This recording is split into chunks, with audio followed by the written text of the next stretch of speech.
Israel தேசத்திலிருந்து பங்கு பெறுகிறார்கள் என்பதை அறிவது எனக்கு அதிக மெய் சிலிர்க்கிற அனுபவமாக இருக்கிறது. ஏனென்றால் இன்றைக்கு இஸ்ரேல் தேசத்தை பற்றி நாம் பார்க்க இருக்கிறோம். வேதத்தில் வெளிப்படுத்தப்பட்ட ரகசியங்களை பார்க்க இருக்கிறோம். இன்றைய இஸ்ரேல் தேசத்தை பற்றி அல்ல, அன்றைக்கு ஆண்டவர் இவைகளை சொன்ன அந்த காலத்தில் இருந்த இஸ்ரேல் தேசத்தை பற்றி தான் பார்க்க போகிறோம். நான் 13 முதல் 15 அதிகாரங்கள் வரை இன்றைக்கு முடித்து விடலாம் என்று காலையில் யோசித்திருந்தேன். ஆனால் நான் இன்றைக்கு பகலில் பிறகு இந்த ஆயத்தங்களை செய்து கொண்டிருக்கும் போது இன்றைக்கு 13வது அதிகாரம், ஒரு அதிகாரத்தை நாம் கற்றுக்கொண்டால்தான் நாம் செய்வது நியாயமாக இருக்கும், இல்லை என்றால் தெளிவாக புரிந்து கொள்ள முடியாது என்பதை உணர்ந்தபடியினால் இன்றைக்கு இந்த 13வது அதிகாரத்தை மட்டும் நாம் பார்க்க போகிறோம். 10, 11, 12 அந்த பகுதிகளிலே நாம் என்ன பார்த்தோம் என்றால், ஒரு சிறு புஸ்தகம் அவன் கையில் இருந்தது. அதாவது அந்த எருசலேமின் அழிவுக்கு பிறகு உள்ள காரியங்கள் அதிலே சொல்லப்பட்டிருக்கின்றன. எப்படி சாத்தான் பிறகு கட்டப்பட இருக்கிறான் என்பது போன்ற காரியங்களும் அந்த 12வது அதிகாரத்தில் சொல்லப்பட்டிருக்கின்றன. சபை, அதாவது இயேசு கிறிஸ்து தம்முடைய ராஜ்யத்தை இந்த உலகத்திலே நிலைநாட்ட வந்தேன் என்று சொல்கிறாரே, அப்படி அவர் நிலைநாட்டினதிலிருந்து அவர் இறுதி வருகை, வெள்ளை சிங்காசன நியாய தீர்ப்பின் வருகை வரைக்கும் உள்ள அந்த இடைப்பட்ட காலத்திலே நடைபெறுகிற காரியங்களை நாம் அந்த பகுதியிலே பார்த்தோம். இந்த வெளிப்படுத்தலை புரிந்து கொள்வதற்கு இன்னொரு சின்ன ஒரு சாவி என்னவென்றால், எங்கெல்லாம் அந்தியும் என்றோ பின்பு என்றோ இப்படிப்பட்ட வார்த்தைகள் பயன்படுத்தி ஒரு வசனம் ஆரம்பிக்கிறதோ, அங்கெல்லாம் வேறு ஒரு டாபிக்கை பற்றி பேச போகிறார் என்று நாம் அறிந்து கொள்ளலாம். 12வது அதிகாரத்தை முடித்துவிட்டு 13வது அதிகாரத்திற்கு வரும்போது பின்பு என்று அவர் ஆரம்பிக்கிறார். 13வது அதிகாரத்திலே 18 வசனங்கள் இருக்கின்றன. அந்த 18 வசனங்களிலே முதல் 10 வசனங்கள் ஒரு காரியத்தை பற்றி பேசுகிறார், பின்பு என்று ஆரம்பித்து 11வது வசனத்திலிருந்து 11வது வசனத்திலே பின்பு என்று சொல்லி 11வது வசனத்திலிருந்து இன்னொரு காரியத்தை பற்றி பேசுகிறார். ஆகவே இந்த 2 காரியங்களையும் தான் இன்றைக்கு நாம் பார்க்க இருக்கிறோம். வெளிப்படுத்தல் மட்டுமல்ல, ஆண்டவருடைய எந்த வசனமாக இருந்தாலும் சரி, பரிசுத்த வேதாகமத்தை நாம் விளங்கி கொள்ள வேண்டுமென்றால் நமக்கு முக்கியமான தேவை என்னவென்றால், நமக்கு கொடுக்கப்பட வேண்டிய அனைத்தும் இந்த 66 புஸ்தகங்களிலும் வெளிப்படுத்தப்பட்டிருக்கின்றன என்பதை முழுவதுமாக நாம் விசுவாசித்து ஏற்றுக்கொள்ள வேண்டும். All that is needed for a child of God, for the church, are revealed, given as revelation in the 66 books of the Bible. இதற்கு மேல் புதிய வெளிப்பாடு நமக்கு தேவையில்லை. இவற்றிலே தேவையான எல்லாம் சொல்லப்பட்டு இருக்கிறது. சிருஷ்டிப்பு முதல் இறுதி நியாய தீர்ப்பு, பிறகு நித்தியம் என்பவை வரை எல்லாம் சொல்லப்பட்டு இருக்கிறது. ஆகவே இதற்கு மேல் வெளிப்பாட்டை நாம் எதிர்பார்க்க கூடாது. என்னுடைய இந்த டீச்சிங், இந்த வகுப்புகளுக்கு நான் ஆயத்தப்பட்டு கொண்டிருக்கும் போது வேறு பலருடைய எழுத்துக்கள், புத்தகங்களை படித்து கொண்டிருக்கிறேன், காமெண்ட்ரிஸ் படித்து கொண்டிருக்கிறேன், பலர் கொடுத்திருக்கிற செய்திகளை நான் கேட்டுக்கொண்டிருக்கிறேன். அதிக நேரத்தை இந்த நாட்களிலும் இதற்காக நான் செலவிட்டு கொண்டிருக்கிறேன். அப்படி ஒரு செய்தியை கேட்கும்போது ஒரு அமெரிக்காவை சேர்ந்த ஒரு போதகர், ஒரு பிரபல போதகர், அவர் என்ன சொல்லுகிறார் என்றால், today I had a revelation about revelation என்று. அதாவது வெளிப்படுத்தின விசேஷத்தை பற்றி அவருக்கு ஒரு வெளிப்பாடு கிடைத்ததாம். இதுதான் பிரச்சனையே. இந்த ஃபியூச்சரிஸ்ட் என்கிற அந்த கொள்கையை நம்புகிறவர்கள் கூட தங்களுக்கு கிடைத்த வெளிப்பாடுகளை நம்பி அதன் அடிப்படையிலே எல்லாவற்றையும் கணக்கிட்டு பகுத்து பிரித்து அதற்கெல்லாம் நியாயம் கற்பித்து அப்படி சொல்லிக் கொடுக்க ஆரம்பித்ததனால்தான் இன்றைக்கு நமக்கு வெளிப்படுத்தின விசேஷத்தை புரிந்து கொள்வதிலே இவ்வளவு குழப்பங்கள் இருக்கின்றன. அவர்கள் வைக்கிற வாதத்தை நிலைநாட்ட வேண்டும் என்பதற்காக இல்லாத அநேக காரியங்களை அவர்கள் உள்ளே புகுத்தி விட்டார்கள். உதாரணமாக அந்தி கிறிஸ்து என்கிற ஒன்று. அந்தி கிறிஸ்து என்பதை பற்றி வெளிப்படுத்தின விசேஷத்திலே சொல்லப்படவில்லை, தானியேலிலும் சொல்லப்படவில்லை, 2 தெசலோனிக்கேயர் 2வது அதிகாரத்திலேயும் சொல்லப்படவில்லை.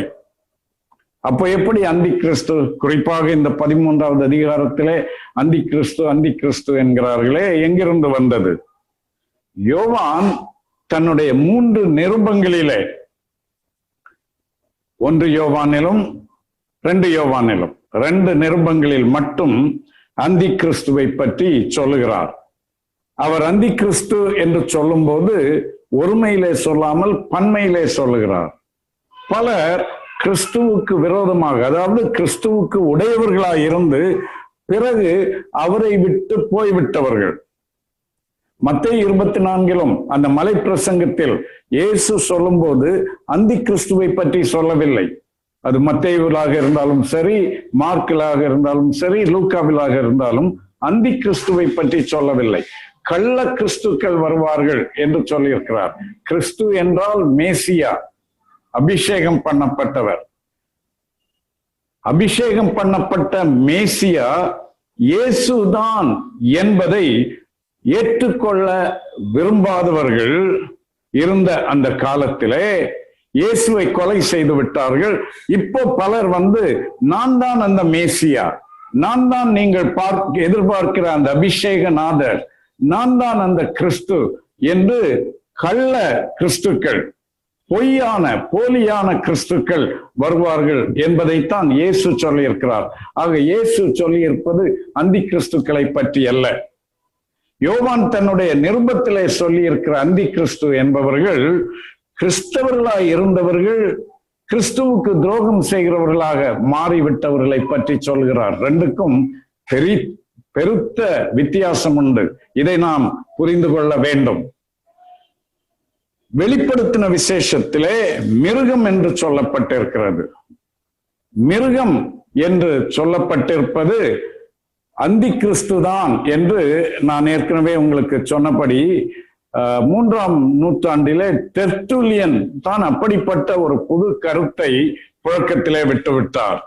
ஏனென்றால் அந்த நாட்களிலே ஜனங்கள் மேசியா சீக்கிரமாக நம்மை நம்முடைய தொல்லைகளிலிருந்தெல்லாம் காப்பாற்றி விட மாட்டாரா என்று எதிர்பார்த்து கொண்டிருந்ததனாலே மேசியா வந்து விடுவார் என்கிற அந்த எண்ணம் இருந்தபடியினாலே அவருக்கு விரோதமான கிறிஸ்து ஒருவன் எழும்புவான் என்று கருதி அந்த மிருகம் என்கிறது அந்தி கிறிஸ்து என்று அதை குறிப்பிட்டு விட்டார்கள். தெர்ட்டுலியன் தான் சொல்லிவிட்டார்.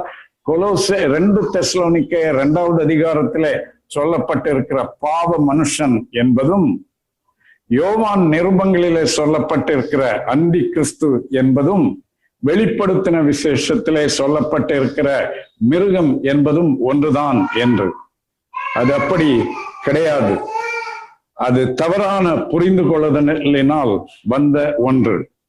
அதற்கு காரணமாக இருப்பது வெளிப்படுத்தின விசேஷம் எருசலேம் அழிக்கப்பட்ட பிறகு எழுதப்பட்டது என்கிற ஒரு தவறான புரிந்து கொள்ளுதலிலிருந்து வந்தது.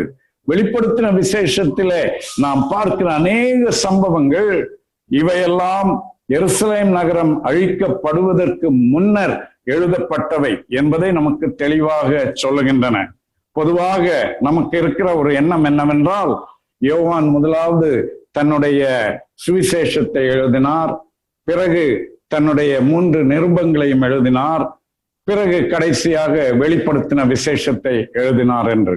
ஆனால் நாம் உண்மையாக திறந்த உள்ளத்தோடு இதை ஆராய்ந்து பார்ப்போம் என்றால், வெளிப்படுத்தின விசேஷம்தான் யோவான் எழுதின முதலாவது புஸ்தகம். அதற்கு பிறகு நிருபங்கள், கடைசியாகத்தான் அவர் அந்த சுவிசேஷத்தை எழுதியிருக்க வேண்டும்.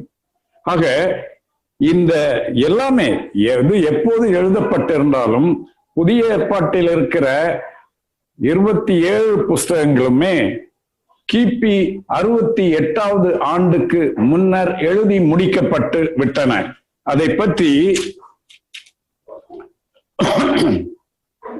ஐரேனியஸ் என்பவர் ஒரு குழப்பத்தை ஏற்படுத்தி இருக்கிறார். ஆனால் அவர் கொடுக்கிற சான்றுகள் நாம் ஏற்றுக்கொள்ளக்கூடியவையாக இல்லை. ஏனென்றால் அவரே தெளிவாக எதையும் சொல்லவில்லை.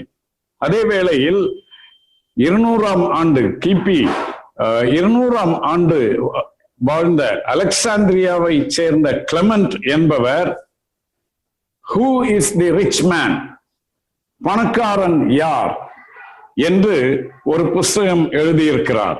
அந்த புஸ்தகத்தின் 42வது அதிகாரத்திலே அவர் சொல்லியிருக்கிறார், யோவான் தான் வெளிப்படுத்தின விசேஷத்தை எழுதினவர் என்பதை அங்கே அவர் குறிப்பிட்டிருக்கிறார். இன்னொரு புஸ்தகம் அவர் எழுதியிருக்கிறார்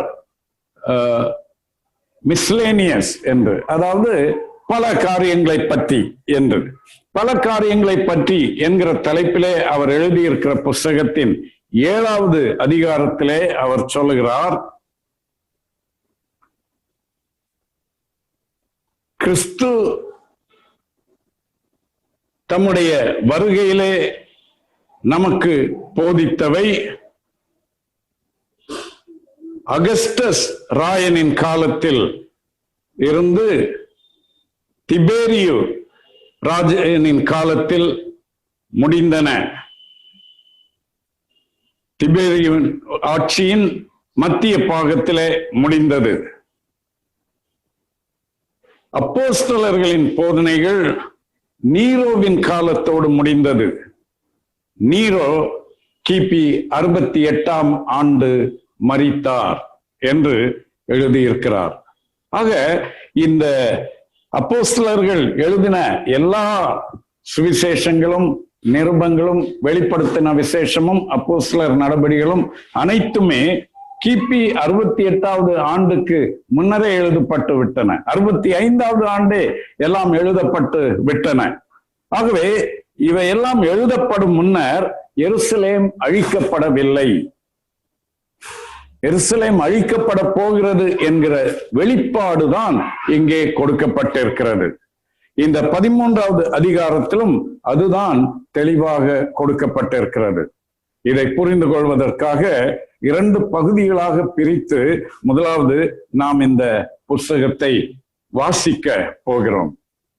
வெளிப்படுத்தல் 13வது அதிகாரம் 1 முதல் 10 வரை வசனங்களை முதலாவது நான் உங்களுக்கு வாசிக்கிறேன். பின்பு நான் கடற்கரை மணலின் மேல் நின்றேன். அப்பொழுது சமுத்திரத்திலிருந்து ஒரு மிருகம் எழும்பி வர கண்டேன். அதற்கு 7 தலைகளும் 10 கொம்புகளும் இருந்தன. அதன் கொம்புகளின் மேல் 10 முடிகளும் அதன் தலைகளின் மேல் தூஷணமான நாமமும் இருந்தன. நான் கண்ட மிருகம் சிறுத்தையை போல் இருந்தது. அதன் கால்கள் கரடியின் கால்களைப் போலவும் அதன் வாய் சிங்கத்தின் வாயை போலவும் இருந்தன. வலு சர்ப்பமானது தன் பலத்தையும் தன் சிங்காசனத்தையும் மிகுந்த அதிகாரத்தையும் அதற்கு கொடுத்தது. அதன் தலைகளில் ஒன்று சாவுக்கு ஏதுவாய் காயப்பட்டிருக்க கண்டேன். ஆனாலும் சாவுக்கேதுவான அந்த காயம் சொஸ்தமாக்கப்பட்டது. பூமியில் உள்ள யாவரும் ஆச்சரியத்தோட அந்த மிருகத்தை பின்பற்றி அந்த மிருகத்திற்கு அப்படிப்பட்ட அதிகாரம் கொடுத்த வலு சர்ப்பத்தை வணங்கினார்கள். அல்லாமலும் மிருகத்திற்கு ஒப்பானவன் யார், அதனோட யுத்தம் பண்ணத்தக்கவன் யார் என்று சொல்லி மிருகத்தையும் வணங்கினார்கள். பெருமையானவைகளையும் தூஷணங்களையும் பேசும் வாய் அதற்கு கொடுக்கப்பட்டது. அல்லாமலும் 42 மாதம் யுத்தம் பண்ண அதற்கு அதிகாரம் கொடுக்கப்பட்டது. அது தேவனை தூஷிக்கும்படி தன் வாயை திறந்து அவருடைய நாமத்தையும் அவருடைய வாசஸ்தலத்தையும் பரலோகத்தில் வாசமாயிருக்கிறவைகளையும் தூஷித்து, மேலும் பரிசுத்தவான்களோட யுத்தம் பண்ணி அவர்களை ஜெயிக்கும்படிக்கு அதற்கு அதிகாரம் கொடுக்கப்பட்டதுமல்லாமல் ஒவ்வொரு கோத்திரத்தின் மேலும், பாஷைக்காரர் மேலும், ஜாதிகள் மேலும் அதற்கு அதிகாரம் கொடுக்கப்பட்டது. உலக தோற்றம் முதல் அடிக்கப்பட்ட ஆட்டுக்குட்டியினுடைய ஜீவ புஸ்தகத்தில் பேரெழுதப்பட்டிராத பூமியின் குடிகள் யாவரும் அதை வணங்குவார்கள். காதுள்ளவன் எவனோ அவன் கேட்க கடவன். சிறைப்படுத்தி கொண்டு போகிறவன் சிறைப்பட்டு போவான். பட்டயத்தினாலே கொல்லுகிறவன் பட்டயத்தினால் கொல்லப்பட வேண்டும். பரிசுத்தவான்களுடைய பொறுமையும் விசுவாசமும் இதிலே விளங்கும். முதலாவது 10வது வசனத்தை நான் உங்களுக்கு விளக்க விரும்புகிறேன். சிறைப்படுத்தி கொண்டு போகிறவன் சிறைப்பட்டு போவான். பட்டயத்தினாலே கொல்லுகிறவன் பட்டயத்தினாலே கொல்லப்பட வேண்டும். அதாவது இந்த மிருகம் இருக்கிறதே, இவன் சிறைப்படுத்துகிறவனாக இருப்பான். அநேகருக்கு கஷ்டம் கொடுப்பான், அழிப்பான். ஆனால் இறுதியிலே அவனே சிறைப்பட்டு போவான். அவன் பட்டயத்தினால் கொல்லப்பட வேண்டும். அந்த நாணயத்தின் மறுபகுதி என்ன? 10வது வசனத்தின் பின்பகுதி, பரிசுத்தவான்களுடைய பொறுமையும் விசுவாசமும் இதிலே விளங்கும். இந்த மிருகம் என்பது ஒரு தனி மனிதனை குறித்த ஒரு காரியம் மட்டுமல்ல, ஒரு இன்ஸ்டிடியூஷன் அல்லது ஒரு அமைப்பு, ஒரு கொள்கை, ஒரு வழிமுறை என்பதாகவும் நாம் எடுத்துக்கொள்ள முடியும். அன்றைக்கு இருந்த ரோம அரசாங்கம், அந்த ரோம அரசாங்கத்தின் ராஜாக்கள், அதிபதிகள், சீசர்கள், அவர்கள்தான் அந்த சிஸ்டம், அந்த இன்ஸ்டிடியூஷன் உடைய பிரதிநிதிகளாக இருந்தார்கள். ஆகவே அவர்களை குறிக்கும், அவர்கள் பிரதிநிதித்துவம் வைக்கின்ற அந்த சிஸ்டம் அல்லது அந்த இன்ஸ்டிடியூஷனை குறிக்கும். அவ்விதமாக அது எப்போது தொடங்குகிறது என்றால், எருசலேமின் அழிவில் தொடங்கி 3.5 வருஷம் அல்லது 42 மாதம் அல்லது 1260 நாள் அளவும் தொடரும் என்று சொல்லப்பட்டிருக்கிறது. இந்த 3.5 வருஷம் என்று சொல்லப்பட்டிருப்பது, இந்த மூன்றுமே ஒன்றைத்தான் குறிக்கின்றன. 3.5 வருஷம் என்று சொன்னாலும், 42 மாதம் என்று சொன்னாலும், 1240 நாள் என்று சொன்னாலும், வெளிப்படுத்தல் 12:6 1240 நாள் என்று சொல்லப்பட்டிருக்கிறது. வெளிப்படுத்தல் 12:14 ஒரு காலமும் காலங்களும் அரை காலமும் என்று சொல்லப்பட்டிருக்கிறது. ஒரு காலம் என்றால் 1 வருஷம், காலங்கள் என்றால் 2 வருஷம், 1 2 3, அரை காலம் என்றால் அரை வருஷம், 3 அரையும் 3.5 வருஷம். 13வது அதிகாரத்தின் 5வது வசனத்திலே 42 மாதம் என்று சொல்லப்பட்டிருப்பது, அதுவும் இந்த 3.5 வருஷ காலத்தை தான் குறிக்கிறதாக பல வார்த்தைகளிலே, பல விதங்களிலே யோவான் அவற்றை மறைமுகமாக புதிராக சொல்லுகிறார், விடுகதை போல சொல்லுகிறார். அவ்வளவுதான். சரி, இந்த ரோம ஆட்சி அதுதான் இங்கு குறிப்பிடப்பட்டிருக்கிறது. இந்த ஆட்சி அன்றைக்கு ஆரம்பித்ததை பற்றி இந்த 13வது அதிகாரத்தில் பார்க்கிறோம். அதன் தொடர்ச்சி 20வது அதிகாரத்தின் பாதி பகுதி வரைக்கும் தொடர்கிறது. அதாவது இந்த 3.5 வருடம் என்று குறிப்பிடப்பட்டிருக்கிறது. அது எந்த காலத்தை குறிக்கிறது என்றால், இயேசு இந்த உலகத்தில் வந்து தம்முடைய ராஜ்யத்தை ஸ்தாபித்த நாளிலிருந்து, யோவான் ஸ்நானத்திலே ஞான ஸ்நானம் பெற்றுக்கொண்ட நாளிலிருந்து, இனி அவர் 2ஆம் வருகை, இறுதி வருகை வர இருக்கிறாரே, அது வரைக்கும் உள்ள இந்த உலகத்தில் அவருடைய ராஜ்யம் இருக்கிற அந்த காலம். இன்னொரு விதமாக அதை புரிந்து கொள்வதென்றால், என் சபையை கட்டுவேன் என்று சொல்லி அவர் சபையை இந்த உலகத்திலே ஏற்படுத்தி விட்டு போனாரே, அந்த காலம் சபை காலம் என்று நாம் சொல்லும் போது அதிலே என்ன ஜாக்கிரதையாக இருக்க வேண்டும் என்றால், இந்த டிஸ்பென்சேஷனல் கொள்கை உடையவர்கள் என்ன சொல்லுகிறார்கள்? சபைக்கென்று ஒரு காலம், இஸ்ரவேலருக்கென்று இன்னொரு காலம் என்று குழப்புகிறார்கள். ஆகவேதான் அதை சபை காலம் என்று சொல்ல எனக்கு முழு விருப்பம் இல்லை.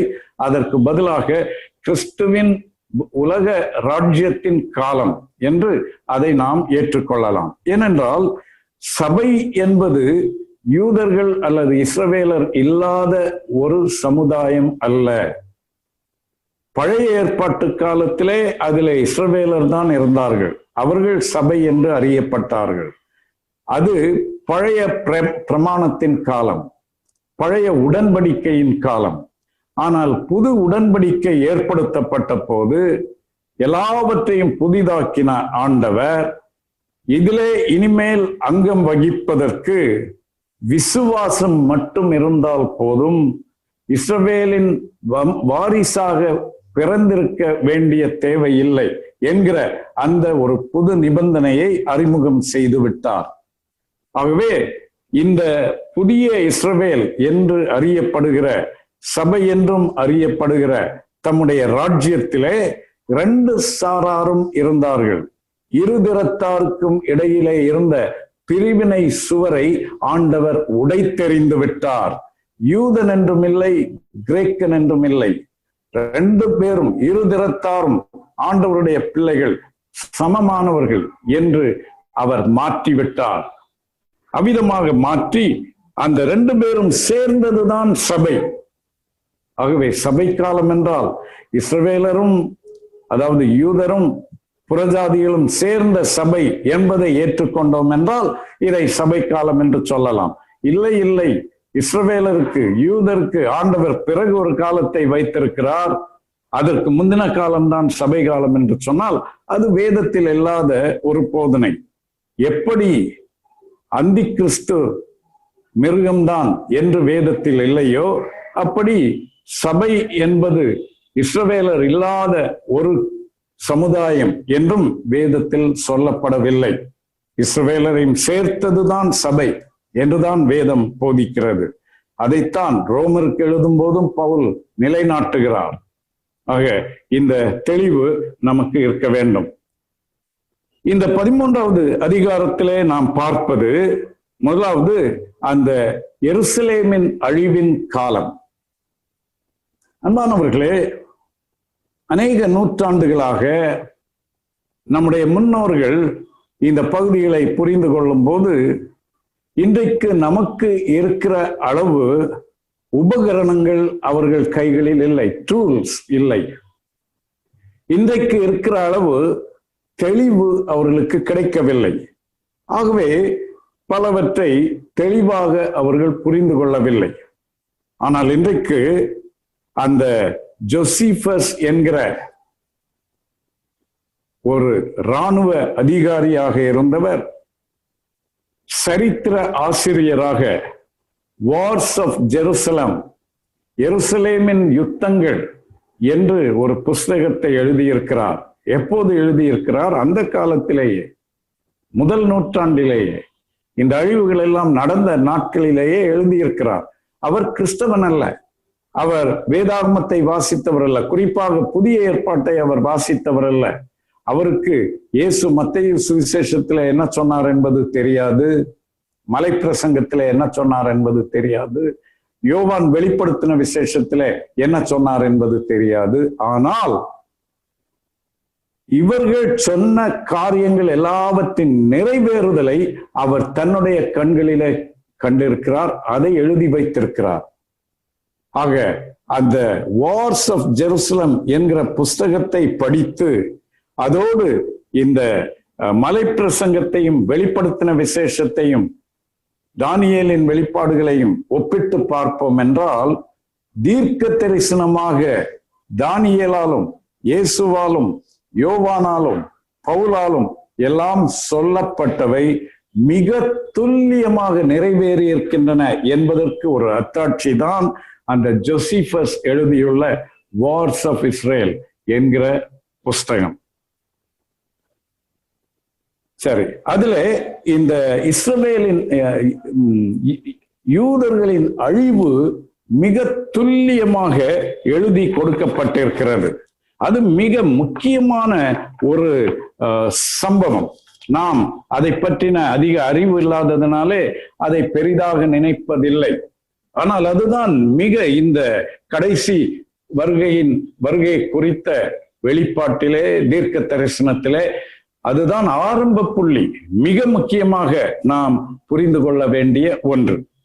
இன்னும் சில காரியங்களையும் நாம் வெளிப்படுத்தின விசேஷத்தையும் இந்த கடைசி காலத்தை குறித்த தீர்க்க தரிசனங்களையும் புரிந்து கொள்வதற்கு மனதில் கொள்ள வேண்டும். என்னவென்றால், பூமி என்று எங்கெல்லாம் இந்த பகுதிகளிலே சொல்லப்பட்டிருக்கிறது, அதெல்லாம் லேண்ட் என்கிற வார்த்தை பயன்படுத்தப்பட்டிருக்கிறது. லேண்ட் என்று சொன்னால் தேசம் என்ற அர்த்தம் அல்ல. தேசத்திற்கும் லேண்ட் என்று நாம் பொருள் கொள்ளலாம். ஆனால் பூமி என்று சொன்னால் உலகம் என்ற அர்த்தம் அல்ல. உலகம் என்றும் அர்த்தம் கொள்ளலாம். ஆனால் பூமி என்று பயன்படுத்தப்பட்டிருப்பது தேசம் என்பதை குறிக்கின்றது. நான் ஏற்கனவே இதை சொல்லி இருக்கிறேன். புதிதாக வந்திருக்கிறவர்களுக்காக மீண்டும் சொல்கிறேன். நான் கிராமத்தில் வளர்ந்தவன். எங்கள் கிராமத்திலே எங்கள் தாத்தாவுக்கு ஏராளம் நிலங்கள், சொத்துக்கள் இருந்தன. அந்த நிலங்களை பற்றி சொல்லும் போது, புதிதாக ஒரு இடத்தை வாங்குவது இருந்தால், இல்லை என்றால் ஒரு இடத்தை விற்பதாக இருந்தால், அதை என்ன சொல்லுவார்கள் என்றால், பூமி வாங்கப் போகிறேன், பூமியை விற்கப் போகிறேன், இந்த தரையை விற்கப் போகிறேன் என்றெல்லாம் தான் சொல்லுவார்கள். ஆக பூமி என்பதற்கு பல அர்த்தங்கள் இருக்கின்றன. இந்த குறிப்பிட்ட பகுதிகளிலே பூமி என்று சொல்லப்பட்டிருப்பது எர்த் அல்லது உலகம் என்பதை குறிக்கவில்லை. அதற்கு மாறாக தேசம் என்பதை குறிக்கிறது. ஆக 13வது அதிகாரத்தின் 11வது வசனத்திலே அடுத்த செக்ஷன் ஆரம்பிக்கும் போது சொல்கிறார், பின்பு வேறொரு மிருகம் பூமியிலிருந்து எழும்ப கண்டேன் என்று. இந்த 1வது வசனத்திலே சொல்கிறார், சமுத்திரத்திலிருந்து ஒரு மிருகம் எழும்பி வர கண்டேன் என்று. ஆக 2 விதமாக சொல்கிறார். ஒன்று சமுத்திரத்திலிருந்து வந்த மிருகம், இன்னொன்று பூமியிலிருந்து வந்த மிருகம். பூமி என்றால் தேசம் என்று சொன்னேன். அப்படி என்றால் ஒன்று தேசத்திலிருந்து வந்த மிருகம், அது 2வது சொல்லப்பட்டிருப்பது. அதற்கு எதிர்மறையாக 1வது சொல்லப்பட்டிருக்கிற மிருகம் எங்கிருந்து வந்தது? சமுத்திரத்திலிருந்து வந்தது என்று சொல்லுகிறார். சமுத்திரத்திலிருந்து வந்தது என்று சொல்வதன் பொருள் என்னவென்றால், அது அயல் நாட்டிலிருந்து வந்தது, அக்கறை சீமையிலிருந்து வந்தது, கடல் கடந்த இடத்திலிருந்து வந்தது என்பதுதான் அர்த்தம். 2 மிருகங்கள் என்று சொல்லப்பட்டிருக்கிறது. இந்த 1வது மிருகத்தை பார்ப்போம். 13வது அதிகாரம் 1வது வசனம், சமுத்திரத்திலிருந்து ஒரு மிருகம் எழும்பி வர கண்டேன். அதற்கு 7 தலைகளும் 10 கொம்புகளும் இருந்தன. அதன் கொம்புகளின் மேல் 10 முடிகளும், அதன் தலைகளின் மேல் தூஷணமான நாமமும் இருந்தன. இந்த 7 தலைகள் உள்ள மிருகம் என்று சொல்லப்பட்டிருப்பது ரோம சாம்ராஜ்யத்தை குறிக்கிற காரியம். இஸ்ரவேல் தேசம், எருசலேம் அழிக்கப்படுவதற்கு முன்னர் ரோம சீசர்களாக, ரோம சக்கரவர்த்திகளாக இருந்தவர்கள் 7 பேர். அவர்களுடைய பெயர்களை ஏற்கனவே நான் சொல்லியிருக்கிறேன், மீண்டும் சொல்லுகிறேன். 1வது இருந்தவர் அகஸ்டஸ் சீசர். அதற்கு முந்தினவர் ஜூலியஸ் சீசர். அவர் இயேசுவின் காலத்திற்கு முன்பு இருந்தவர். இயேசுவின் காலத்திலே, இந்த 1ஆம் நூற்றாண்டின் ஆரம்பத்திலிருந்து இருந்தவர் அகஸ்டஸ் சீசர். 2வது இருந்தவர் திபேரியஸ். 3வது கலிகுல்லா. 4வது கிளாடியஸ். 5வது நீரோ. 6வது கால்பா. 7வது ஆத்தோ. ஆகிய இவர்கள். ஆத்தோ 69வது ஆண்டு இருந்தார். பாருங்கள், ஆத்தோ மட்டுமல்ல, அந்த 70வது ஆண்டு வரைக்கும் பார்ப்பீர்கள் என்றால் 69வது ஆண்டிலே மிக சொற்ப நாட்கள், சில மாதங்கள் மட்டும்தான் 3 ராஜாக்கள் இருந்திருக்கிறார்கள். ஏப்ரல் மாதத்திலே ஆத்தோ, ஜனவரி முதல் ஏப்ரல் வரை 4 மாதங்கள் ஆத்தோ ராஜாவாக இருந்திருக்கிறார். ஜூலை முதல் டிசம்பர் வரை 6 மாதங்கள் ஆலஸ் விட்டேலியஸ் என்பவர் இருந்திருக்கிறார். 69 முதல் வெஸ்பேசியன் என்பவர் இருந்திருக்கிறார். ஆக மிக சுருங்கிய நாட்கள் இவர்கள் எல்லாம் இருந்திருக்கிறார்கள். ஆனால் இந்த நீரோ என்பவர் இருந்தது 54வது ஆண்டு முதல் 68வது ஆண்டு வரை. 65வது ஆண்டிலிருந்தே இஸ்ரவேலரை யூதர்கள், ரோமர்கள் தாக்கி அந்த யுத்தத்தை ஆரம்பித்து விட்டார்கள். 70வது ஆண்டு எருசலேம் அழிக்கப்பட்டு விட்டது. ஆனால் அதற்கு முன்னரே நீரோ 68வது ஆண்டு தற்கொலை செய்து கொண்டார். அவர் தற்கொலை செய்து கொண்ட பிறகு அந்த சாம்ராஜ்யம் நிலை நின்றது. ஒரு மிரக்கிள், ஒரு அற்புதம் என்றுதான் சொல்ல வேண்டும். ஏனென்றால் அடுத்தது யார் ராஜா என்பதிலே அதிக குழப்பம் இருந்தது. கால்பா இருந்தார், பிறகு கொஞ்ச நாட்கள் ஆத்தோ இருந்தார், அதற்கு பிறகு ஆலஸ் விட்டேலியஸ் இருந்தார். இப்படி என்று மாத்தி மாத்தி ஒரே குழப்பமாக இருந்தது. அதற்கு பிறகும் மீண்டும் அந்த சாம்ராஜ்யம் வலுப்பெற்று தொடர ஆரம்பித்தது என்று பார்க்கிறோம். அதற்கு பிறகு வெஸ்பேசியன், பிறகு தீத்து, பிறகு டொமிஷியன், அதற்கு பிறகு நேர்வா என்பவர். இவர்கள் 12 பேரும் முதல் நூற்றாண்டில் இருந்தவர்கள்.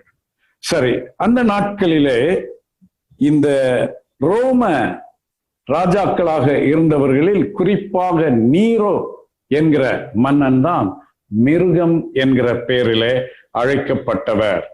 2வது வசனம் பாருங்கள். நான் கண்ட மிருகம் சிறுத்தையை போல் இருந்தது. அதன் கால்கள் கரடியின் கால்களைப் போலவும் அதன் வாய் சிங்கத்தின் வாயைப் போலவும் இருந்தன. வலு சர்ப்பமானது தன் பலத்தையும் தன் சிங்காசனத்தையும் மிகுந்த அதிகாரத்தையும் அதற்கு கொடுத்தது. வலு சர்ப்பம் என்றால் யார்? ஏற்கனவே போன வகுப்பிலே நாம் பார்த்தோம் இல்லையா? பிசாசானவன், சாத்தான். அவன் 3 காரியங்களை இந்த மிருகத்திற்கு, இந்த ரோம சாம்ராஜ்யத்திற்கு கொடுத்தானாம், இந்த நீரோவுக்கு கொடுத்தானாம். என்னவெல்லாம்? பலம், சிங்காசனம், மிகுந்த அதிகாரம், கிரேட் அத்தாரிட்டி. இந்த 3ஐயும் சாத்தான் அவனுக்கு கொடுத்திருந்தான். 3வது வசனம். அதன் தலைகளில் ஒன்று சாவுக்கேதுவாய் காயப்பட்டிருக்க கண்டேன். அதுதான் நீரோ.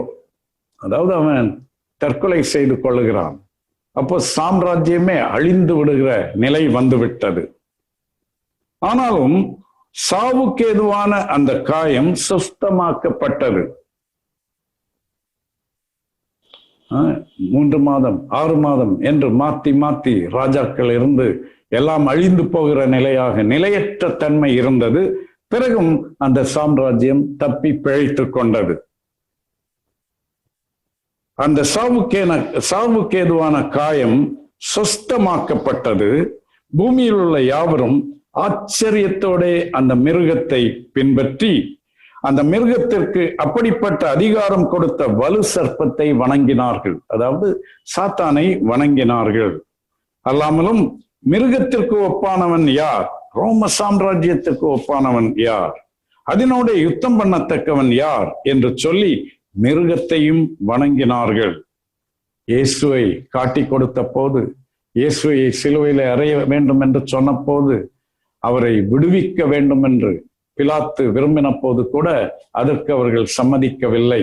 உங்கள் ராஜா தானே, நான் விடுவித்து விடுகிறேன் என்று சொன்ன போது அந்த யூதர்கள் என்ன சொன்னார்கள்?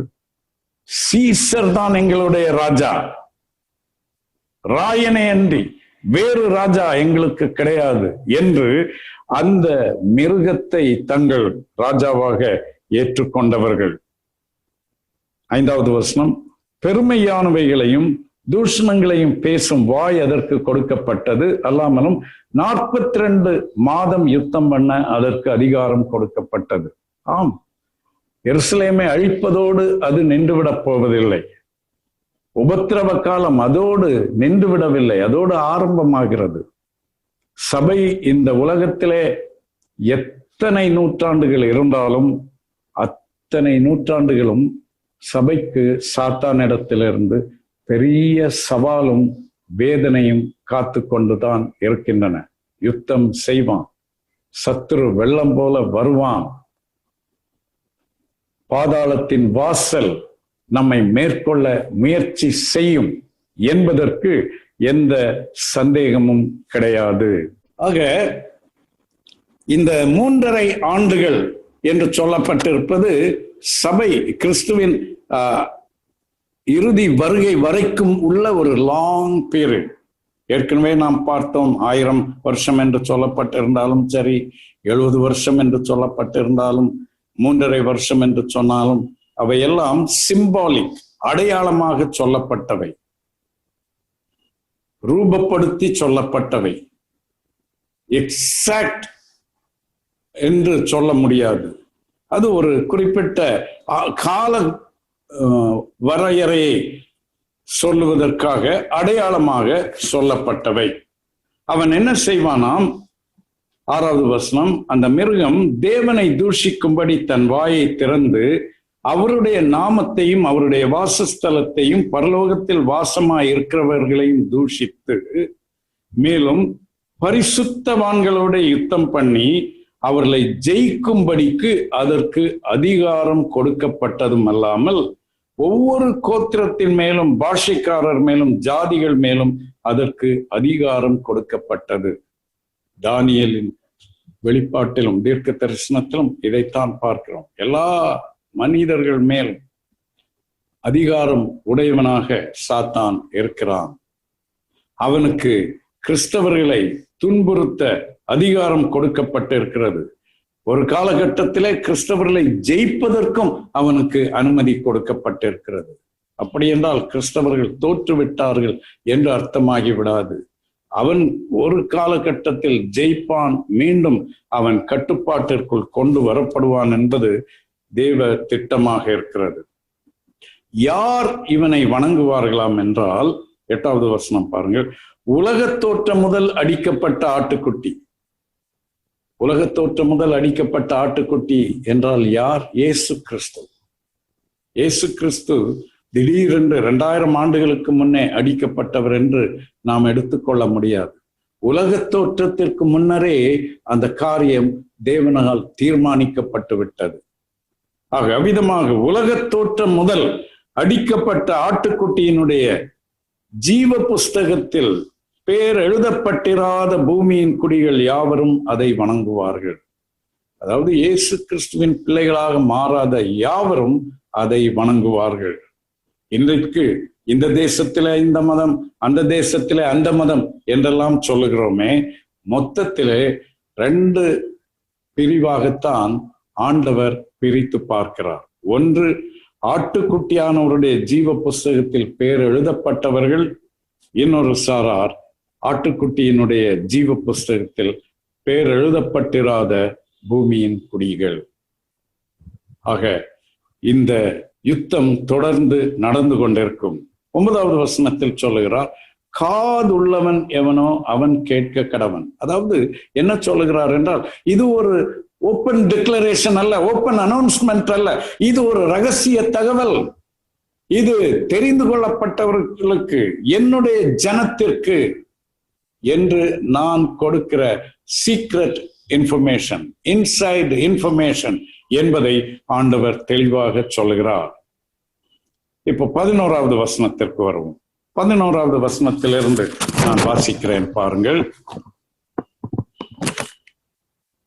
பின்பு வேறொரு மிருகம் பூமியிலிருந்து எழும்ப கண்டேன். அது ஒரு ஆட்டுக்குட்டிக்கு ஒப்பாக 2 கொம்புகளை உடையதாய் இருந்தது. வலு சர்ப்பத்தை போல பேசினது. அது முந்தின மிருகத்தின் அதிகாரம் முழுவதையும் அதன் முன்பாக நடப்பித்து சாவுக்கேதுவான காயம் ஆற சொஸ்தமடைந்த முந்தின மிருகத்தை பூமியும் அதன் குடிகளும் வணங்கும்படி செய்தது. அன்றியும் அது மனுஷருக்கு முன்பாக வானத்திலிருந்து பூமியின் மேல் அக்கினியை இறங்க பண்ணத்தக்கதாக பெரிய அற்புதங்களை நடப்பித்து மிருகத்தின் முன்பாக அந்த அற்புதங்களை செய்யும்படி தனக்கு கொடுக்கப்பட்ட சத்துவத்தினாலே பூமியின் குடிகளை மோசம் போக்கி பட்டயத்தினாலே காயப்பட்டு பிழைத்த மிருகத்திற்கு ஒரு சொர்பம் பண்ண வேண்டும் என்று பூமியின் குடிகளுக்கு சொல்லிற்று. மேலும் அம்மிருகத்தின் சொர்பம் பேசத்தக்கதாகவும் மிருகத்தின் சொர்பத்தை வணங்காத யாவரையும் கொலை செய்யத்தக்கதாகவும் மிருகத்தின் சொர்பத்திற்கு ஆவியை கொடுக்கும்படி அதற்கு சத்துவம் கொடுக்கப்பட்டது. அது சிறியோர் பெரியோர் ஐஸ்வர்யவான்கள் தரித்திரர் சுயாதீனர் அடிமைகள் இவர்கள் யாவரும் தங்கள் தங்கள் வலது கைகளிலாவது நெற்றிகளிலாவது ஒரு முத்திரையை பெறும்படிக்கும் அந்த மிருகத்தின் முத்திரையாவது அதன் நாமத்தையாவது அதன் நாமத்தின் இலக்கத்தையாவது தரித்து கொள்ளுகிறவன் தவிர வேறொருவனும் கொல்லவும் விற்கவும் கூடாத படிக்கும் செய்தது. இதிலே ஞானம் விளங்கும். அந்த மிருகத்தின் இலக்கத்தை புத்தியுடையவன் கணக்கு பார்க்க கடவன். அது மனுஷனுடைய இலக்கமாயிருக்கிறது. அதனுடைய இலக்கம் 666. சரி, இங்கே பாருங்கள் 11வது வசனம். வேறொரு மிருகம். முதல் மிருகம் சமுத்திரத்திலிருந்து வந்தது, அதாவது அயல் நாட்டிலிருந்து வந்தது, ரோமாபுரியிலிருந்து வந்தது.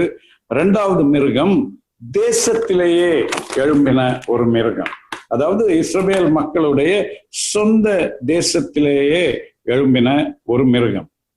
இந்த மிருகத்திற்கும் முதல் மிருகத்திற்கும் உள்ள வித்தியாசம் என்ன? தோற்றத்திலேயே வித்தியாசம். தோற்றத்தில் என்ன வித்தியாசம்? அந்த மிருகம் சிறுத்தையை போல் இருந்தது, அதன் கால்கள் கரடியின் கால்களைப் போலவும் அதன் வாய் சிங்கத்தின் வாய் போலவும் இருந்தது. இந்த மிருகம் என்ன? லோக்கல் மிருகம் என்ன? தேசிய மிருகம் எப்படி இருந்தது? அது ஒரு ஆட்டுக்குட்டிக்கு ஒப்பாக 2 கொம்புகளை உடையதா இருந்தது. ஒன்று பயங்கரமான தோற்றம், இன்னொன்று சாதுவான தோற்றம். ரோம மிருகம், ரோம பேரரசர் பயங்கரத்தின் உருவகமாக காண்பிக்கப்படுகிறார். உள்ளூர் ஆளுநர்கள், உள்ளூர் அரசாட்சி, அதாவது அன்றைக்கு இருந்த தேவாலயத்தின் அரசாட்சி, யூத மத தலைவர்கள், ஆசாரியர்கள், பரிசேயர்கள் போன்றவர்களின் ஆளுகை, அதுதான் இப்படி இன்னொரு மிருகம் என்று குறிப்பிடப்பட்டிருக்கிறது. போன வாரத்திலே நான் சொன்னேன், பாபிலோன் என்று குறிப்பிடப்பட்டிருக்கிறது, யூதர்களை குறிப்பிட்டிருக்கிறார் என்று, எருசலேமை குறிப்பிடுகிறார் என்று, இஸ்ரவேல் மக்களை குறிப்பிடுகிறார் என்று சொன்னேன். அது போல இங்கே சொல்லப்பட்டிருக்கிற இந்த 2வது மிருகமும்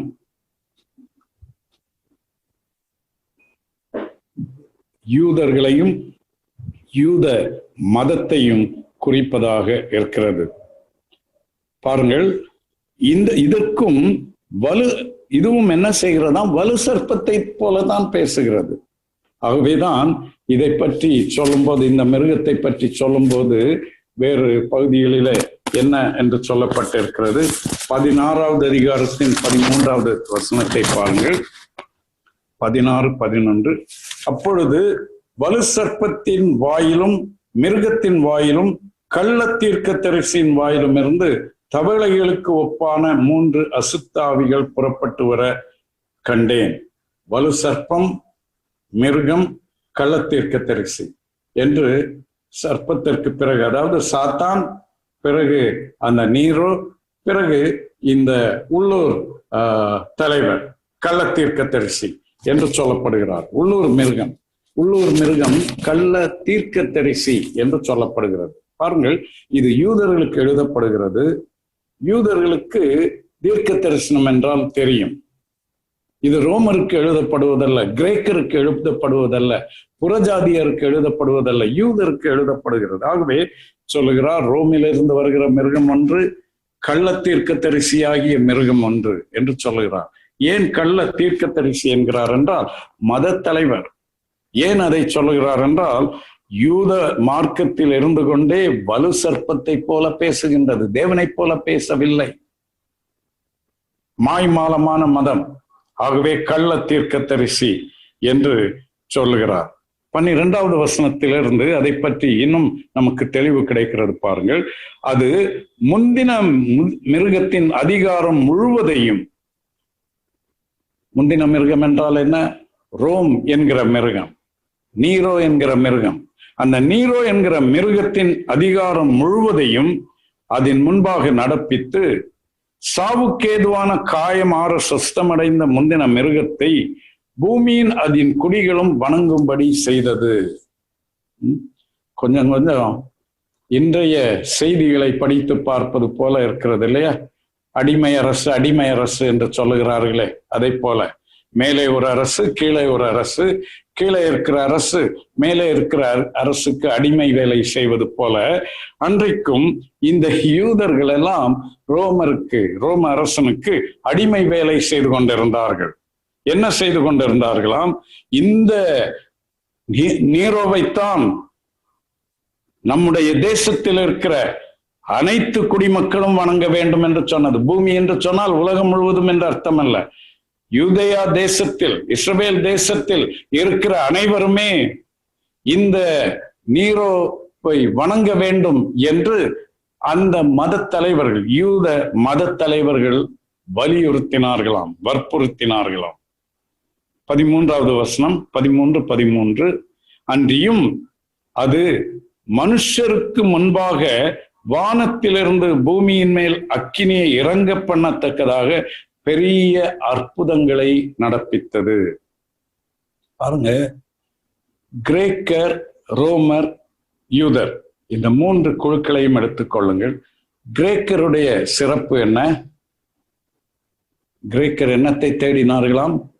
ஞானத்தை தேடினார்கள். They were great philosophers. ரோமர்கள், அவர்களுடைய சிறப்பு என்ன? ரோமர்கள் போரிலே வல்லுநர்கள், ஆளுமையிலே வல்லுநர்கள். ரோம சாம்ராஜ்யம் பெரிய சாம்ராஜ்யமாக இருந்தது அன்றைக்கு. யூதர்களுடைய ஸ்பெஷாலிட்டி, சிறப்பு என்ன? பவுல் ரோமருக்கு எழுதும்போது என்ன சொல்லுகிறார்? யூதர்கள் எதை தேடுகிறார்கள்? அடையாளங்களை தேடுகிறார்கள், அற்புதங்களை தேடுகிறார்கள். ஏனென்றால் அவர்களுடைய அவுட்லுக், அவர்களுடைய மனப்பான்மை, அவர்களுடைய பார்வை முழுவதுமே மத அடிப்படையிலே தான் அமைந்திருக்கிறது. அற்புதம் நடக்கிறதா, அடையாளம் நடக்கிறதா என்றுதான் பார்ப்பார்கள். ஆகவே இந்த தலைவன், இந்த தேசத்திலிருந்து புறப்பட்ட மிருகம் ஆகிய இந்த கள்ள தீர்க்கதரிசி ஆகிய இந்த தலைவன், அந்த பாபிலோன், அந்த ரோம சாம்ராஜ்யத்திற்கு அடிமை வேலை பார்க்கிற இந்த தலைவன் என்ன செய்கிறானாம்? பூமியின் மேல் வானத்திலிருந்து அக்கினியை இறங்க பண்ணத்தக்கதாக பெரிய அற்புதங்களை நடப்பித்தது. ரோமரை பற்றி அப்படி சொல்லப்படவில்லை, நீரோவை பற்றி அப்படி சொல்லப்படவில்லை. யூத மத தலைவர்கள் அற்புதங்கள் செய்கிறவர்களாக இருந்தார்கள், ஆனால் சாத்தானை போல பேசுகிறவர்களாக இருந்தார்கள். 14வது வசனம், மிருகத்தின் முன்பாக அந்த அற்புதங்களை செய்யும்படி தனக்கு கொடுக்கப்பட்ட சத்துவத்தினாலே பூமியின் குடிகளை மோசம் போக்கி, அதாவது தேசத்தின் குடிகளை, இஸ்ரவேலிலே வாழ்கிற மக்களை மோசம் போக்கி, பட்டயத்தினாலே காயப்பட்டு பிழைத்த மிருகத்திற்கு ஒரு சொர்பம் பண்ண வேண்டும் என்று பூமியின் குடிகளுக்கு, அதாவது இஸ்ரவேல் மக்களுக்கு சொல்லிட்டு. இன்றைய செய்தியை கேட்பது போலவே இருக்கிறது இல்லையா? நம்ம ஐயா இருக்கிறாரு, ஆகவே அவரைத்தான் நாம் வணங்க வேண்டும், அவர்தான் நமக்கு ராஜா, அவருக்கு ஒரு சொரூபம் பண்ண வேண்டும் என்று அந்த அளவுக்கு கேவலமாக அடிமைகளாக இறங்கி வந்து விட்டார்கள் அந்த தேசத்தின் தலைவர்களாக இருந்தவர்கள். அவர்கள்தான் பூமியின் தலைவர்கள், பூமியிலிருந்து வந்த மிருகம் என்று பார்க்கிறோம். இந்த நீரோவுக்கு ஒரு சொரூபம் பண்ண வேண்டும் என்று இவர்கள் அதை ப்ரமோட் பண்ண ஆரம்பித்து விட்டார்கள். 15வது வசனம், மேலும் அம்மிருகத்தின் சொரூபம் பேசத்தக்கதாகவும் மிருகத்தின் சொரூபத்தை வணங்காத யாவரையும் கொலை செய்யத்தக்கதாகவும் மிருகத்தின் சொரூபத்திற்கு ஆவியை கொடுக்கும்படி அதற்கு சத்துவம் கொடுக்கப்பட்டது. இது இப்போது எங்கே? அந்த இஸ்ரவேலர் வாழ்கிற பகுதி பாலஸ்தீனாவை பற்றி சொல்லப்பட்டிருக்கிறது. பாலஸ்தீனாவிலே அந்த நீரோவின் சொரூபம் பேச வேண்டும். அதாவது அவருடைய சிலை, அவருடைய இமேஜ், அவருடைய உருவம் என்ன சொல்லுகிறதோ அதுதான் சட்டம் என்று இருக்க வேண்டும். அவர் சொல்லிவிட்டார் என்றால் சரி என்று சொல்லி அவருக்கு தலையாட்டி பொம்மையாக இருக்கிறது இந்த லோக்கல் மிருகம். நல்ல பெயர் தான் கொடுத்திருக்கிறார்கள் இல்லையா, அன்றைக்கே மிருகம் என்று. ஆக அந்த ரோம மிருகத்தின் சொரூபம் பேசத்தக்கதாகவும் மிருகத்தின் சொரூபத்தை வணங்காத யாவரையும் கொலை செய்யத்தக்கதாகவும் மிருகத்தின் சொரூபத்திற்கு ஆவியை கொடுக்கும்படி அதற்கு சத்துவம் கொடுக்கப்பட்டது. இவங்க அனுமதி கொடுத்துட்டாங்க. நீங்க என்ன வேணுமோ செஞ்சுக்கோங்க ஐயா, நீங்க வச்சதுதான் சட்டம், எங்க எல்கைக்குள்ள, நாங்களெல்லாம் அடிமைகள் தான், நீங்கள் தான் ஆட்சி செய்கிறீர்கள். ஆகவே உங்களை யார் வணங்கலையோ அவங்களெல்லாம் நீங்க கொல்லலாம் என்று சொல்லிவிட்டார்கள். 16வது வசனம், சிறியோர் பெரியோர் ஐஸ்வர்யவான்கள் தரித்திரர் சுயாதீனர் அடிமைகள் இவர்கள் யாவரும் தங்கள் தங்கள் வலது கைகளிலாவது நெற்றிகளிலாவது ஒரு முத்திரையை பெறும்படிக்கும் 17ஆம் வசனம், அந்த மிருகத்தின் முத்திரையையாவது அதன் நாமத்தையாவது அதன் நாமத்தின் இலக்கத்தையாவது தரித்து கொள்ளுகிறவன் தவிர வேறொருவனும் கொல்லவும் விற்கவும் கூடாதபடிக்கும் செய்தது. அந்த நாட்களிலே இஸ்ரவேல் தேசத்திற்குள்ளே பலஸ்தீனாவிற்குள்ளே அவர்களுடைய சொந்த நாணயம் இருந்தது. எருசலேம் தேவாலயத்திற்கு வெளிநாடுகளிலிருந்து வருகிறவர்கள் காணிக்கை போட வேண்டும் என்றால் அங்கே மணி சேஞ்சர்ஸ் இருந்தார்கள், காசுக்காரர்கள் இருந்தார்கள். ரோமாபுரியிலிருந்தோ கிரீஸிலிருந்தோ வேறு பகுதிகளிலிருந்தோ எத்தியோப்பியாவிலிருந்தோ ஆப்பிரிக்காவிலிருந்தோ வேறு நாடுகளிலிருந்தோ அரபு நாடுகளிலிருந்தோ வருகிறவர்கள் எல்லாம் காசுக்காரர்களிடத்திலே போய் தங்களுடைய தேசத்தின் பணத்தை கொடுத்து அதற்கு பதிலாக தேவாலயத்தின் நாணயத்தை பெற்றுக்கொள்வார்கள். அன்றைக்கு யூதர்களுடைய ராஜ்யத்தின் தலைநகர் எருசலேம் தேவாலயமாகத்தான் இருந்தது. தேவாலயத்தின் ஆட்சி தான் நடந்து வந்தது. எருசலேம் என்பது உலக பிரசித்தி பெற்ற ஒரு நகரமாக இருந்தது அன்றைக்கு. இன்றைக்கு richest city in the world என்றெல்லாம் சொல்லுகிறார்கள் இல்லையா? அன்றைக்கு richest city in the world, most important city in the world, most prominent city in the world, வியாபாரத்திலே மிகவும் சிறந்த நகரம் என்று சொன்னால் அது ரோமாபுரி அல்ல, எருசலேம். அப்படி இருந்தது. அந்த எருசலேமையே கட்டுப்பாட்டிற்குள் வைத்திருந்தது அந்த தேவாலயம். இன்றைக்கு எப்படி தாஜ்மஹால் என்பது உலக அற்புதங்களில் ஒன்றாக எல்லாராலும் போற்றப்படுகிறதோ, அன்றைக்கு எருசலேம் தேவாலயம் அப்படி போற்றி புகழப்பட்டது. வந்து பார்த்தார்கள். பிரம்மாண்டமான ஒரு காட்சி பொருளாக இருந்தது அந்த தேவாலயம். அந்த தேவாலயம் தான் ஆளுகை செய்து கொண்டிருந்தது தேசத்திலே, பூமியிலே ஆளுகை செய்வது என்பது அந்த பலஸ்தீனா தேசத்தை ஆளுகை செய்வது. அப்படி இருக்கிற இடத்திலே அந்த யூத தலைவர்கள் எல்லாம் சேர்ந்து என்ன சொல்லிவிட்டார்கள்? எங்கள் நாணயத்தையும் விட்டு கொடுத்து விடுகிறோம், உங்கள் நாணயமே இங்கே நாங்கள் ஏற்றுக்கொள்ளுகிறோம், ரோம நாணயத்தை நாங்கள் ஏற்றுக்கொள்ளுகிறோம் என்று சொல்லி அந்த 17வது வசனம், அந்த மிருகத்தின் முத்திரையையாவது அதன் நாமத்தையாவது அதன் நாமத்தின் இலக்கத்தையாவது தரித்து கொள்ளுகிறவன் தவிர வேறொருவனும் கொல்லவும் விற்கவும் கூடாதபடிக்கும் செய்தது. அதாவது ரோம நாணயம், ரோம ராஜாவுடைய முத்திரை தரிக்கப்பட்ட நாணயம் இருந்தால்தான் வாங்க முடியும், விற்க முடியும். அது மட்டுமல்ல, இவர்களெல்லாம் அடிமைகள். ஆகவே என்ன சொல்லிவிட்டார்கள்? அன்றைக்கு இருந்த ஒரு பழக்கம், அடிமைகள் என்று சொல்லுகிறவர்கள் தங்களுக்கு சொந்தக்காரர்கள் அல்ல, அவர்கள் வேறொருவருக்கு அடிமைகள். தங்கள் மீது அவர்கள் உரிமை பாராட்ட முடியாது. அவர்கள் மீது உரிமை பாராட்டுகிறவர்கள் அந்த அடிமையுடைய ஓனர் தான். ஆக இன்னான் யாருடைய அடிமை என்பது அடையாளம் காணப்பட வேண்டும். அதற்காக என்ன செய்வார்களாம்? அவனுடைய எஜமான் யாரோ அவருடைய பெயர் இந்த அடிமையுடைய நெற்றியிலோ இல்லை என்றால் அவனுடைய கைகளிலோ பதிக்கப்பட்டிருக்குமாம். கடைக்கு போகிறார், அப்போ ஒரு பொருளை வாங்கிவிட்டு 50 ரூபாய் குறைவாய் இருக்கிறது என்று சொன்னால் கடைக்காரர் என்ன சொல்லுவார்? நெற்றியை பார்ப்பார். நெற்றியில ஒன்றுமில்லை, கையை காண்பி என்பார். கையிலே அவருடைய எஜமானின் பெயர் இருக்கும், அதை குறித்து வைத்துக் கொள்வார். இன்ன எஜமானுடைய அடிமை என்று. அவனுக்கு என்ன பெயர், சுப்புவா முனியாண்டியா என்பதெல்லாம் பொருள் அல்ல. அவனுடைய எஜமான் யார், அவருடைய பெயர் தான் முக்கியம். ஆகவே அது தெளிவாக தெரியத்தக்கதாக அவனுடைய நெற்றியில எழுதப்பட்டிருக்கும். இல்லை என்றால் கையை காம்பி என்று சொல்லி அவனுடைய ஓனர் யார் என்பதை அறிந்து கொள்ள முடியும். அந்த பழக்கம் அன்றைக்கு இருந்தது. ஆகவே இந்த பலஸ்தீனாவின் தலைவர்கள் என்ன சொல்லிவிட்டார்கள்? ஐயா ஐயா, ரோமாபுரி ஐயா, நீரோ மன்னர் அவர்களே, உம்முடைய இலக்கம் எங்களுக்கு கொடுக்கப்பட்டிருக்கட்டும், நாங்கள் அதை ஏற்றுக்கொள்கிறோம்.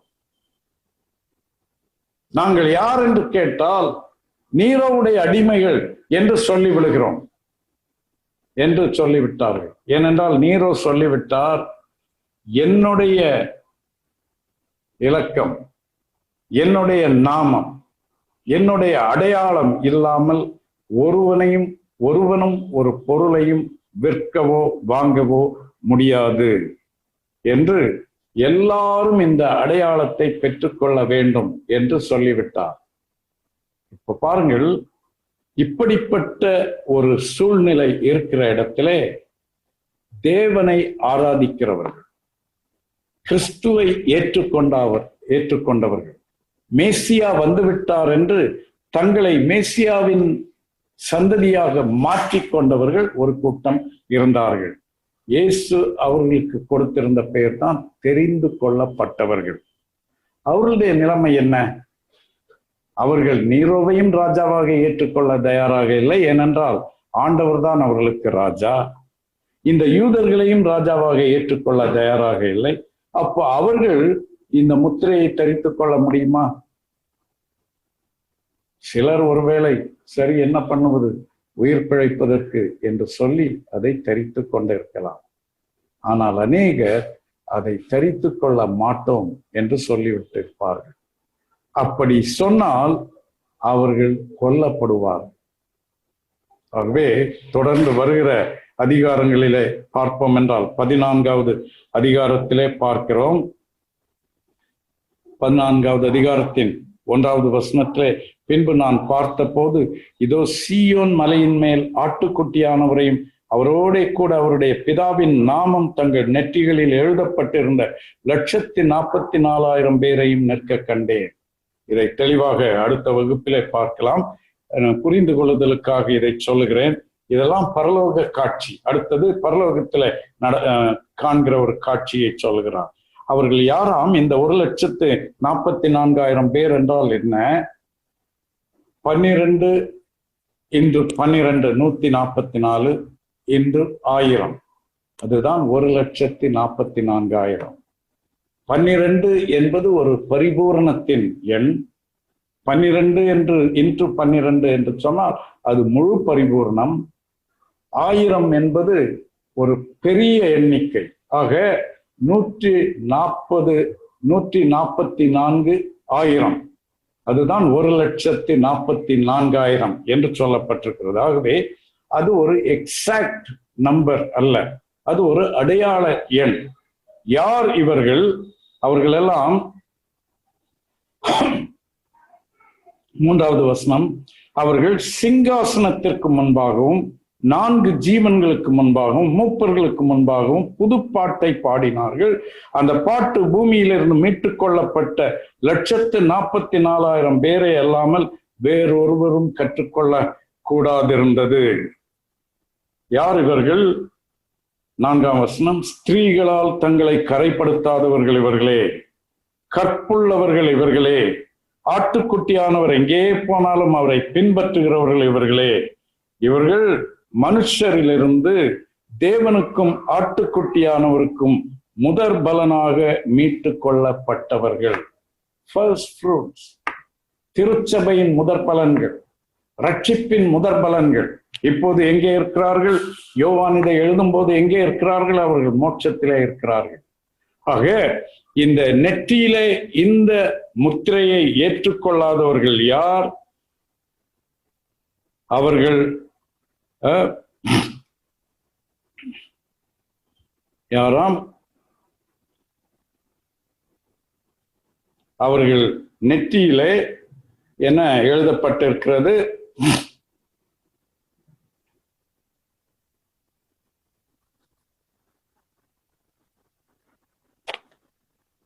ஆட்டுக்குட்டியானவரால் மீட்கப்பட்டவர்கள்.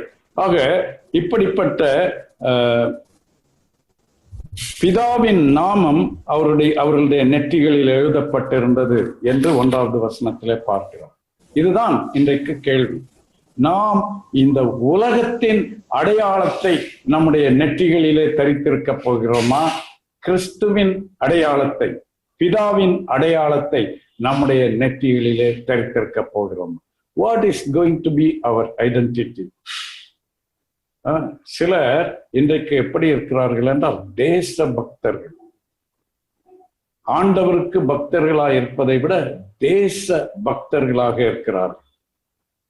இன்றைக்கு நேஷனாலிட்டி என்பது ஒரு பெருமைக்குரிய காரியமாக இருக்கிறது. பாருங்கள், ஒருவன் இராணுவத்திலே மரித்து போனான் என்றால் அவனுக்கு பெரிய மதிப்பு மரியாதை கொடுக்கப்படுகிறது. அவன் ஒரு தேச பக்தன் என்று. தங்களுடைய மகன்களை இராணுவத்திற்கு தாராளமாக விட்டு கொடுத்து விடுகிறார்கள். ஆனால் தங்களுடைய மகன்களை ஆண்டவருக்காக யுத்த களத்திற்கு மிஷனரிகளாக செல்வதற்கு எத்தனை பெற்றோர் விட்டு கொடுக்கிறார்கள்? நம்முடைய நெற்றிகளிலே தேசத்தின் அடையாளம் இருக்கிறதா, இல்லை என்றால் பிதாவின் அடையாளம் இருக்கிறதா என்பது முக்கியம். அன்றைக்கு அந்த 666 என்பது என்னவென்றால், அந்த நாட்களிலே ரோம எழுத்துக்களிலே எபிரேய பாஷையிலும் லத்தீன் பாஷையிலும் எல்லாம் எப்படி என்றால் எண்கள் என்று தனியாக கிடையாது. எழுத்துக்கள் தான் எண்களாகவும் கணிக்கப்பட்டன.